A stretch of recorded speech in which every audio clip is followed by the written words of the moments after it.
Selamat datang kembali. Hari ini kita mau bahas mendalam soal kutipan penting dari buku yang pasti sering Anda dengar di dunia produk.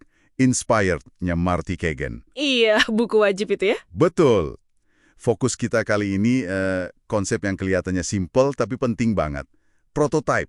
Hmm, Anda mungkin sering dengar istilah MVP ya kan? Minimum Viable Product. sering banget. Tapi Cagan ini punya pandangan yang menurut saya menarik. MVP sejati itu harusnya prototipe, bukan produk setengah matang yang ya udah lempar aja ke pasar. Nah, ini dia perbedaan krusial. Ya kan? Jadi misi kita hari ini, kita bedah. Kenapa prototipe ini vital banget dalam product discovery proses. Nyari tahu apa sih yang layak dibangun? Proses awalnya itu ya. Betul. Terus apa aja jenisnya menurut Cagan, dan kenapa pemahaman ini relevan buat Anda semua yang mendengarkan. Oke, kita mulai ya. Oke. Produk, habis waktu, habis biaya, ternyata pas rilis, nggak ada yang pakai. Sering kejadian itu sayangnya. Nah, gimana Cagan melihat peran prototipe buat mencegah pemborosan kayak gitu? Tepat kali, Cegan itu menekankan banget. Prototype itu alat untuk belajar. Titik. Bukan produk akhir. Alat belajar ya? Iya, tujuannya itu buat validasi ide. Cepet, murah, sebelum kita istilahnya jor-joran sumber daya buat delivery atau pembangunan skala penuh. Jadi ini kunci discovery ya, meminimalkan risiko di awal. Persis, mengurangi resiko. Risiko apa aja nih yang paling krusial dites di awal pakai prototipe menurut Cagan? Kan di bab 45 dia bahas prinsipnya tuh. Betul. Di bab 45 itu jelas banget. Dia menggarisbawahi 4 risiko besar yang wajib dijawab prototype. Pertama, value risk. Value, artinya, Artinya, apakah pengguna bakal mau pakai ini? Beneran ada nilainya nggak buat mereka? Itu yang pertama. oke, terus? Kedua, usability risk. Bisa nggak sih pengguna makainya? Gampang nggak? Jangan-jangan idenya bagus, tapi ribet banget dipakainya. Oke. Kemudahan penggunaan ya. Yang ketiga, Ketiga, visibility risk. Ini soal teknis. Tim kita mampu nggak bangun ini? Dengan teknologi, skill, dan waktu yang ada. Realistis nggak? masuk akal. Terakhir, Keempat, viability risk. Yang ini soal bisnis. Apakah solusi ini cocok buat bisnis kita secara keseluruhan? Mendukung strategi nggak? Bisa menghasilkan nggak? oke. Jadi 4 ya. Value, usability, feasibility, viability. Prototype itu memaksa kita jawab ini semua di depan, gitu ya. Betul banget.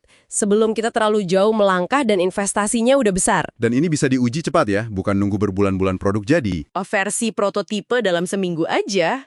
Seminggu, wow. Iya, dapat umpan balik langsung dari pengguna, terus ya iterasi lagi. Siklus belajarnya jadi super cepet. Ini juga ampuh buat komunikasiin visi produk ke tim internal atau stakeholder. Oke, paham. Jadi intinya alat belajar super cepat. Tapi apa semua prototipe itu sama aja bentuknya? Atau Cagan bedain lagi? Nah, Cagan membedakannya karena tujuannya bisa beda-beda. Di bab 46 dia urai beberapa jenis utama. Yang paling umum itu user prototypes. User prototypes, itu yang kayak gimana? Ini bisa macam-macam. Dari yang simple banget kayak sketsa di kertas atau pakai tool sederhana, itu low fidelity, buat tes alur dasar aja. Cuma gambar-gambar gitu ya? Bisa jadi. Atau bisa juga yang udah mirip banget sama produk aslinya. Interaktif, tampilannya udah bagus, itu high fidelity. Oh, yang bisa diklik-klik gitu ya? Iya. Nah, fokus utamanya jenis ini tuh buat nguji usability sama value dari sudut pandang pengguna langsung. Gimana rasanya pakai produk itu nanti? Oke, tapi gimana kalau kita mau nguji sesuatu yang butuh data beneran? Misalnya fitur rekomendasi, kan nggak cukup pakai sketsa. Nah, pertanyaan bagus. Untuk kasus kayak gitu, Cagan punya jenis lain, Live Data Prototypes. Ini dibahas di bab 49. Live data, berarti pakai data asli. Betul, ini lebih teknis jelas. Tujuannya itu buat kumpulin data penggunaan aktual dari sebagian kecil pengguna. Pakai data live tapi, nah ini penting, tanpa harus bangun seluruh infrastruktur back-end skala penuhnya. Contohnya gimana tuh? Misalnya, kita mau tes algoritma rekomendasi baru. Kita bisa aja rilis prototipe ini ke 1% pengguna aja. Lihat hasilnya dengan data live mereka. Wah, Tapi, Cagan menekankan, upaya bikin prototipe live data ini harusnya cuma sebagian kecil aja. Mungkin sekitar 5-10% dari total effort kalau kita bangun fitur finalnya yang beneran scalable. Jangan sampai malah jadi kayak bangun produk beneran juga. Menarik, menarik. Jadi bisa dapat insight data live dengan effort minimal ya? Ada lagi nggak jenis lainnya? Ada lagi yang unik, namanya hybrid prototypes. Contoh paling terkenalnya itu Wizard of Oz. Wizard of Oz. Kayak film dong. Hahaha, iya namanya dari situ. Di bab 50 dijelasin. Bayangin aja, Anda lihat tampilan depan aplikasi, kayaknya canggih banget, otomatis. Oke. Tapi di belakang layar, sebenarnya ada orang, ada manusia yang menjalankan fungsi itu secara manual. Loh, gimana tuh? Misalnya bikin prototipe chatbot. Kelihatannya pinter jawab otomatis, padahal di belakang ada tim support yang ngetik jawabannya langsung. Wah, Haha, itu cerdik ya? cerdik banget.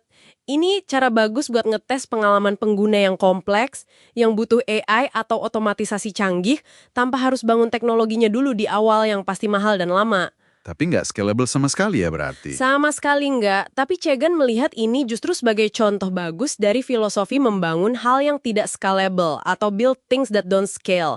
Tujuannya murni untuk belajar secepat mungkin. Oke. Wizard of Oz. Konsep yang agak nakal tapi pinter ya buat belajar. Nah, kalau kita tarik benang merahnya nih, buat Anda yang lagi dengerin, apa artinya semua pemahaman soal prototype ini? Artinya gini, memahami pendekatannya Chegan soal prototipe ini ngasih kita perspektif penting tentang gimana sih tim produk yang efektif itu mikir dan kerja. Gimana tuh? Mereka nggak main tebak-tebakan atau berjudi dengan sumber daya yang besar, nggak langsung bangun aja. Tapi mereka bereksperimen secara sistematis. Mereka belajar dulu, validasi dulu idenya pakai prototipe ini.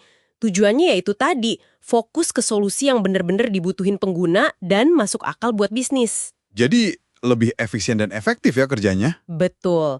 Dan pemahaman ini berguna banget, nggak peduli apa peran Anda.